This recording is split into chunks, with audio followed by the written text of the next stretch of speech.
Welcome to the chaos that is my office. And this video is explaining the one habit that took me from fat, weak, and in pain to the competitive strongman I am now. So, a little bit about me. My name is Tyler Hebert, owner, founder of Hebert Family Health and Fitness, an online personal training company where I make people, specifically veterans, better protectors and providers for their families. Now, I have not always been a fit guy. Kind of weird for an Army vet, but that was the case. I grew up the chubby kid. I was not great at sports, um, and tried going to college for music first. That did not pan out. So I joined the Army because needed money, and it gave me purpose. So I did 5 years in the Army and got medically separated. Not for anything cool. I ran my body into the ground and they no longer wanted to help. So they said, here's a little bit of cash and bye. And then I went to deal with the VA. And anyone who's ever dealt with the VA, you can imagine how successful that was. So, in a very short amount of time, I gained an awful lot of body fat. And I was in pain, so I was not going to the gym. And, that was something the VA was telling me not to do. And they were the medical professional. Why should I doubt anything they had to say? But all of that was part of a habit that kept me stuck. That habit was not taking full responsibility for the outcome. And it was easy in the Army. Like, you had a mission. You take responsibility for the success of that mission. When I got out, nobody told me the mission. And dumb to think about looking back, but the mission was to get healthy again. But I didn't think of it that way at that time. So I didn't know that it was my responsibility to get me healthy. So it took about a year of misery trying to figure out what's supposed to work. So about the first 6 months of that year, I was just doing what the VA told me to do. It was probably less than 6 months. And that created more problems. And then I said, well, this isn't working. I'm getting worse. Got to do something different, right? So then let's call it the next 6 months, I started making changes. So I wasn't getting any worse, but I wasn't getting a whole lot better. And actually, that extended beyond that 6 months because I did hire a personal trainer at a big box gym. But I realized early on that all he really knew how to do was make me tired. He didn't know how to solve any of my problems. So I figured, all right, whatever. He's a personal trainer. He's going to help me with the movements. I'm going to help me with the pain stuff. Didn't quite work out the way I wanted it to. I didn't lose. I might have lost about 5 pounds. Now, if you're keeping, you're not keeping track because I haven't told you. I was about 220 pounds, November of 2016. And that is right around when I hired that personal trainer.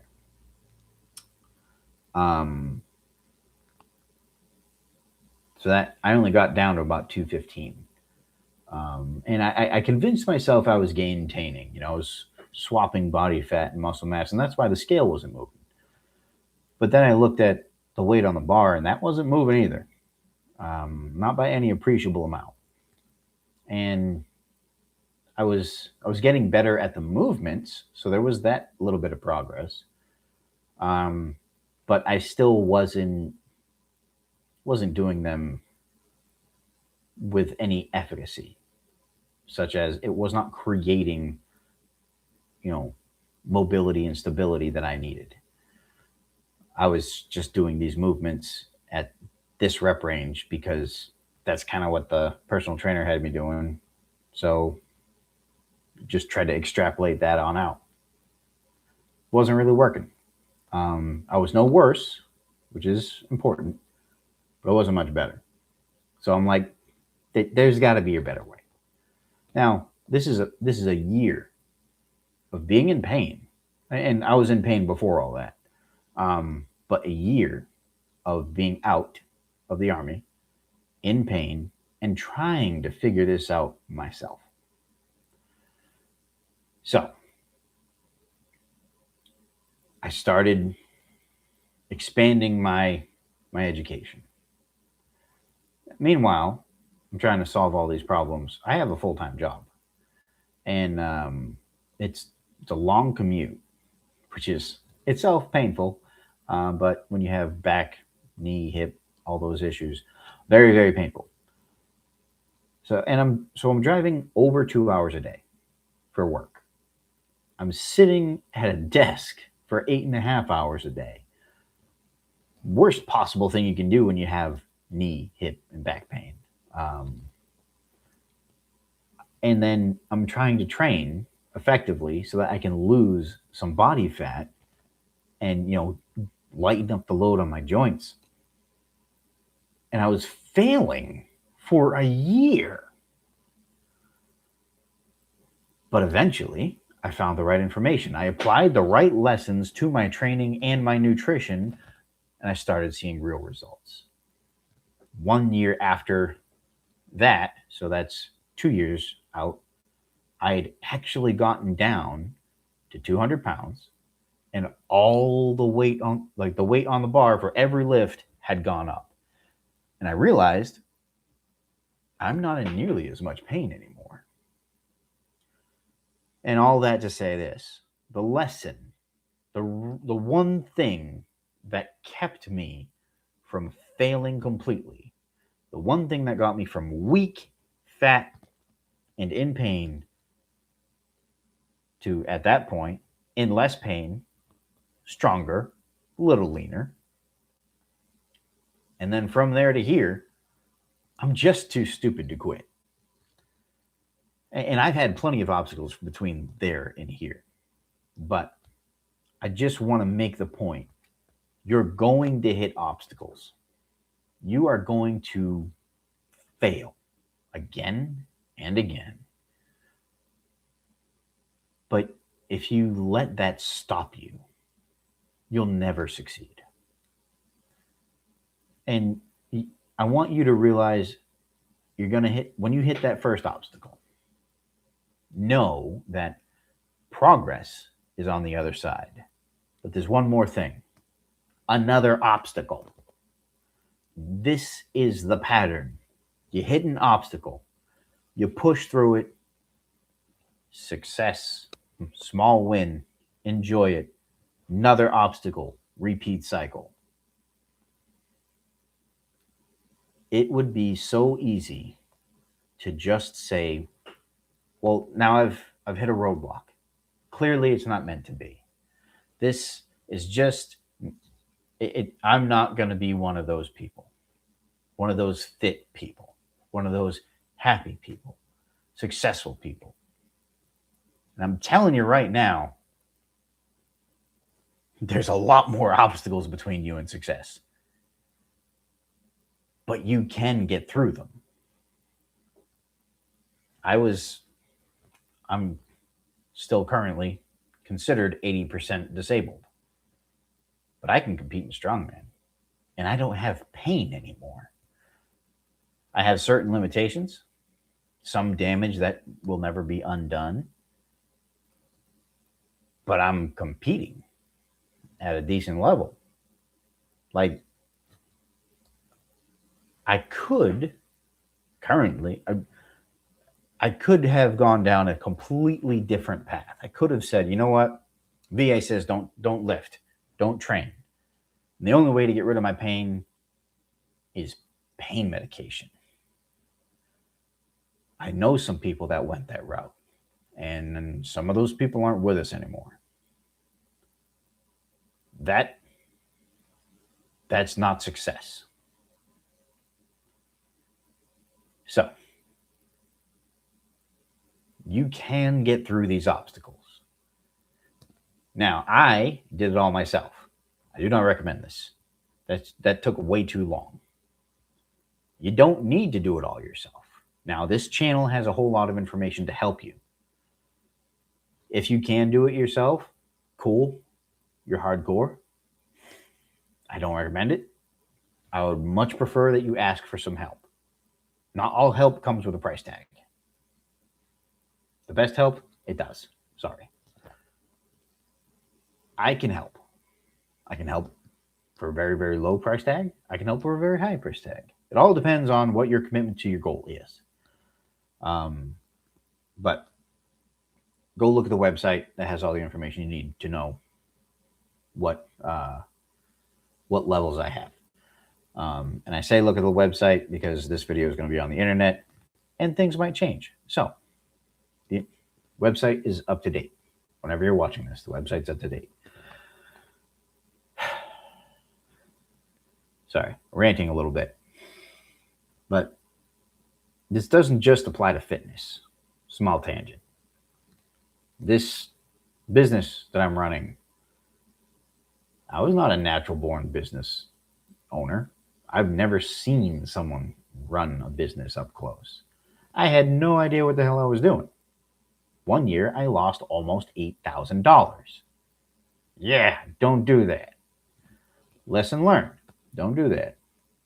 But I'm doing a lot better. Not losing $8,000, which is kind of nice. My business is actually growing, which is really nice. But I had to run into all those obstacles to learn those lessons. Again, could have gotten some help if I'd learned that lesson earlier. I could have asked for help. Maybe I wouldn't have lost $8,000. I still would have lost some, but not 8,000, hopefully. But I digress. So the overarching theme here is you're gonna hit obstacles. Just don't quit. The only thing that stops you from success, it's only one thing, it's quitting. Anyone can succeed so long as they continue to fight forward. You're gonna hit those obstacles, but you're also gonna get through them. And then celebrate your small win and go attack the next one.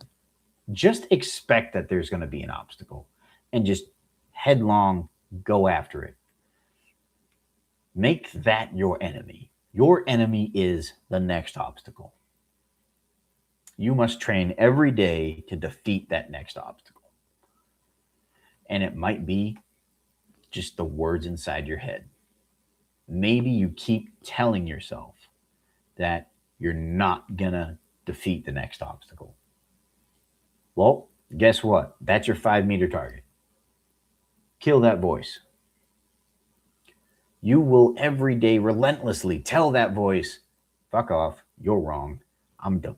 I'm winning right now. Just for an example. See, this is why I can't rant, because I go out of order. But yeah. I did things wrong much longer than I've been doing them right. But while I've been doing them right, I've made dramatic improvements. Like, didn't think I could do this good. But instead of making excuses and just accepting that, oh, this is too hard, clearly it's not meant to be, I found ways to make it harder, honestly. But I got through it. And by getting through it, I realized what works, what doesn't work. You stop doing what doesn't work, and then what's left is what works. So you go do that instead, and then you succeed. And it sounds like an oversimplification, But that's the bare truth of it. That's removing all the emotion, all the negative self-talk, all the what if scenarios. It boils down to this works, that doesn't. Don't do that, do this. You won't know what works to start with. That's what I'm for. I can tell you this is what didn't work for me. This is what has worked for me and worked for all these clients. Try these first. Now, that's not a guarantee. There's 101 ways to make this work. We just need to find one way that works for you. And you're probably going to try a few things that don't work. But I can tell you without a shadow of a doubt, what doesn't work is not tracking your food. And that doesn't have to be a food tracking app. It's just knowing what you're putting in your body. If you don't know what you're putting in your body on a regular basis, or you're not paying attention to it, that doesn't work. Not lifting weights. Doesn't matter what your goal is, you need to do some weight training. Your goal determines how much that is. Your time and resources also play a major factor. But that's what my whole community is built for. I have all of that laid out. Hey, look at your schedule. If you can train 3 days a week, use these templates. So on down the line. This is not a commercial for the community. But the other thing that doesn't work, avoiding accountability. That's a big killer for a lot of people. If you don't take accountability for what you put in your mouth, for moving your own body, there's no way you're going to succeed. It just doesn't work. So I can tell you for sure, you need accountability. Whatever that looks like to you. Maybe you keep a daily journal. Hey, I did what I was supposed to do today. No, I did not do what I was supposed to do today. Tomorrow, we got to fix that. That's accountability right there. That works. I've seen that work. I have done that. Also, tell somebody what you're doing. Hey, today, I'm walking 10,000 steps. Check in with me at 9 p.m. tonight. Go talk to that person. Tell them, yes, I did what I was supposed to do. I took ownership of that goal. Or, no, I failed. I did not do what was needed to accomplish that task in that time. That's at its most basic core, the one check that you need to succeed. No matter what your goal is. It can be fitness, it can be business, whatever. You need, if it's trackable, it's predictable. So track what you're doing. Keep a journal. I love writing down every single workout. I have a bunch of workout journals, and that keeps me on task. Hey, I said I was going to do this deadlift day. Doesn't matter how tired I am. I said I'm doing that today. And then I write down everything that I did. And then if I fail to accomplish that, I write that down too. Hey, I failed to account for the baby needed to eat at this time. And then we had an appointment at that time. And I was supposed to train somewhere in there, but I failed to plan for that. So tomorrow, I can plan for that better. Going off the rails again. Sorry. But I know what doesn't work because I've done what doesn't work. I know many things that work because I have done these things. I have had clients do these things and it worked for them. Doesn't mean it works for you, but it's definitely a great place to start. So just don't quit. That's the the core message that we've gotten very far away from. You can't give up. There is no success without perseverance. So find an accountability partner. It can be me. I volunteer. I will help you in any way that I can. It can be a journal. That's perfectly acceptable. I would not recommend using AI as your accountability partner because I don't trust it. I don't think it helps. Not that it doesn't help for anything, just that thing. There's got to be somebody that you know that will keep you accountable. Do not go pick someone who cares more about your feelings than your success. That doesn't work. Feelings are wonderful things, but they're not the most important thing. Not going to rant on that. Oh, I've already gone too long. So, I have programs to help people with their fitness, but it's not just fitness. It's never just the fitness part. I teach mindset, I teach habit building, I teach training, I teach nutrition. I teach. There will be a day where you no longer need me. That's the goal. I had to teach myself all of these things the hard way. Like I said, I did it wrong much longer than I've been doing it right. So, don't do what I did. Ask for help. It's allowed. Highly recommended. If you want to learn more, comment results and we'll have a conversation. And I can guarantee we'll find one thing that works for you. That's all I got for tonight, guys. Thank you. Be well and be strong.